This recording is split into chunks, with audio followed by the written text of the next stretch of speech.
Hello আম্মু, কোথায় তোমরা? তাড়াতাড়ি আসো। কেন রে, কি হলো? আমাকে পুলিশ ধরে এনেছে। কি বলিস? তোকে পুলিশে ধরেছে? হুম। প্লিজ তোমরা এসে আমাকে এখান থেকে নিয়ে যাও। কিন্তু তুই এখন আছিস কোথায়? থানায় আছি। ওকে, আমি আর তোর আব্বু আসছি।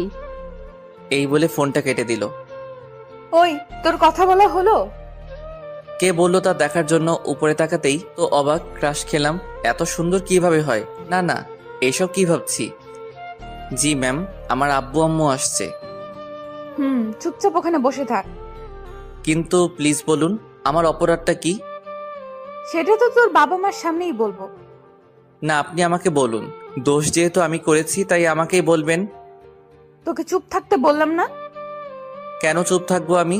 যখন কোনো দোষ করিনি তাহলে কেন শুধু শুধু আমি এখানে বসে থাকবো? ও, তোকে তো আমি দাঁড়া। কি করবেন আপনি? এসবে ভয় পাই না আমি। আচ্ছা, তাই বুঝি। এই হাবিলদার, লাঠিটা নিয়ে এদিকে আসো। কি? আমার মতো একটা পিচ্চিকে লাঠি দিয়ে মারবেন? ছি! আপনাদের পুলিশদের কাছে কি কোনো নীতি নাই? আমরা এমনই, অপরাধীদের এমনই করি। কিন্তু আবার কথা বলছিস? একদম চুপ না হলে। আচ্ছা ঠিক আছে। তারপর উনি আমার সামনে কাকে যেন ফোন করলেন। আমরা ওকে ধরে এনেছি, আপনারা মেয়েদেরকে নিয়ে থানায় আসুন। এই বলে ফোনটা কেটে দিল।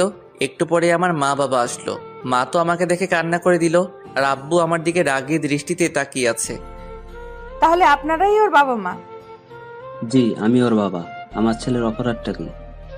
আপনার ছেলেকে কি শিক্ষা দীক্ষা একেবারেই দেননি, নাকি নিজে থেকে ছোট থেকে বেয়াদব তৈরি করেছেন? এই কথাটা শুনে আমার মাথায় রক্ত উঠে গেল। তারপরেও চুপচাপ বসে থাকলাম।